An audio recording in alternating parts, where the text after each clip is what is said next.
It was February 16, 2025, when a woman around 40 years old, who seemed to be a simple worker, went to police station 154 in Vardavar, between Tehran and Caugh. She appeared very disheveled and distressed, and reported a disaster saying, "I work as a cleaner and go to people's houses to clean them. I work from morning till night to be able to live with dignity. I also post ads on the Diva job site to find clients myself and earn a little more. But that scoundrel who said his name was Maleki lured me there." The woman, after recalling those moments, could barely continue and amidst her sobs said, "The scoundrel was very strong. No matter how much I struggled, I couldn't overpower him. He had tied my hands and pulled my neck down, using my own scarf to tie me tightly to the handlebar of his motorcycle, in such a way that I couldn't turn around. I was lying on my stomach on the seat of his motorcycle and couldn't move, and that scoundrel pulled down my clothes." The victim was referred to the forensic medical examiner, and both the assault was confirmed and that her hands and neck were tied during the assault. Hello friends, welcome to the Confession channel. You are watching and listening to another case from our series of videos. The case of a motorcyclist who has assaulted at least 30 women and girls in Tehran. If you are interested in confession reports from criminal cases, we would be delighted. Subscribe to the channel and hit the bell next to it so you don't miss new videos. Someone who introduced himself as Maleki and under the pretext of having house cleaning work, brought a terrible disaster upon that poor woman. It was this very person. Well, pay attention to this photo. He looks like an ordinary person, as if he is a delivery motorcyclist. If you live in Tehran, you might have seen him too. Someone just like you and me. You might have seen him on the side of the street or at a red light and passed by indifferently. It's even possible that when you wanted to order a delivery motorcyclist from one of those delivery apps like Snapbox or Allopake, this person might have come to your door to pick up or deliver a package. Mehdi Akizadeh was an apparently respectable and polite delivery motorcyclist, but behind that calm and innocent face, a monster was hidden. A monster with a record of brutally assaulting 30 women and girls in Tehran. Someone who very strategically found his victims on the Diva website and usually targeted working class and less affluent women, with the intention that they cannot pursue the matter and easily get away with it. On April 8, 2025, the uncovered image of this monster was released in the media by order of the authorities so that if there are any other victims, they can be found. By the time this report was prepared, the assault of this humanoid on 30 women and girls in Tehran had been proven. The case of this serial rapist, which was publicized on April 8, 2025, was placed on the special agenda of the Tehran Major Crimes Police from the second half of 2024. Complaints in this case began to be filed from the end of summer 2024, and all were similar. A young man who approached his victims through two methods.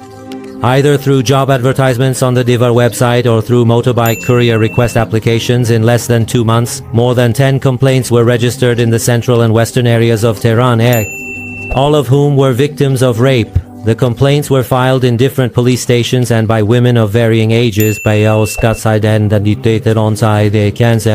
he almost exclusively chose his victims from women who were financially needy, and each one was lured under the pretext of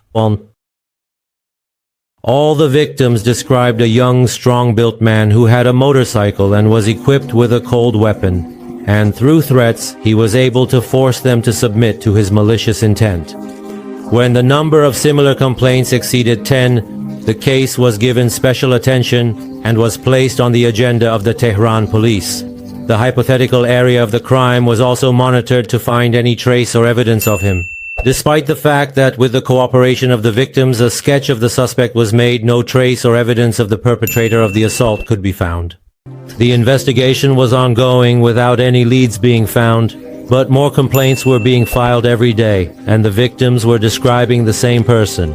A tall, well-built young man with a thick beard who rode a motorcycle and managed to assault them through threats. What made capturing him difficult was firstly that he changed the area where he targeted victims, and secondly he altered his approach to them. On the other hand, to contact potential victims, he used phone numbers that were not his own, which he obtained from the Daibar website. By the last days of the year 1403, the number of complaints had reached 30, and this was truly frightening. A dark case with 30 complaints of assault and abuse in Tehran had been opened, and there was no trace of the suspect until the lead in the case emerged with a report of a confrontation at kilometer 13 of the special road. On days off and during the quiet times after the holidays, a man and a woman fell off a motorcycle, and when people gathered around them, the woman was shouting and asking for help, saying that the man had tried to assault her. The motorcyclist intended to flee, but a few young men got involved and didn't let him escape until the police arrived.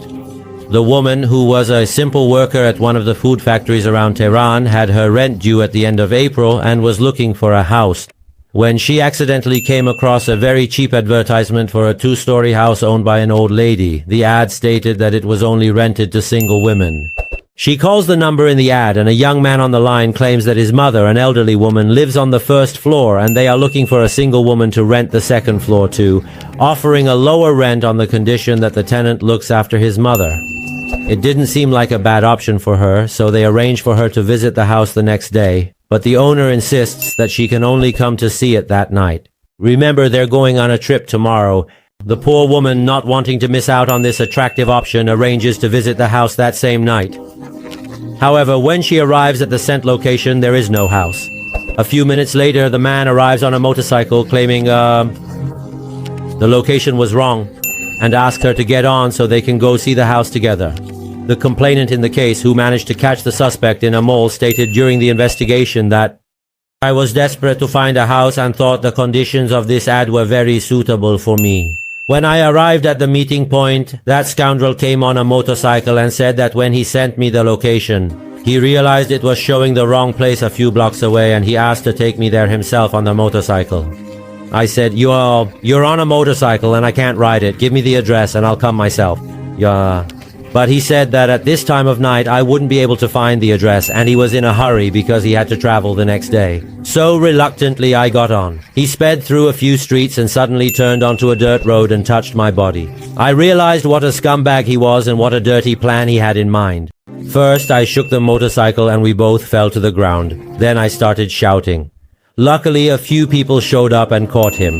This vile hyena, who has recently been dubbed the new night bat of Tehran, has, in less than 7 months, raped more than 30 women and girls in Tehran by using these wall ads, or finding victims among those who needed a motorcycle courier.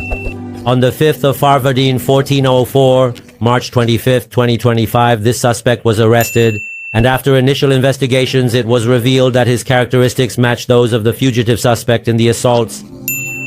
From this point onward, one by one, the complainants in the assault cases were summoned to identify the suspect, and each was able to identify the suspect among dozens of other suspects.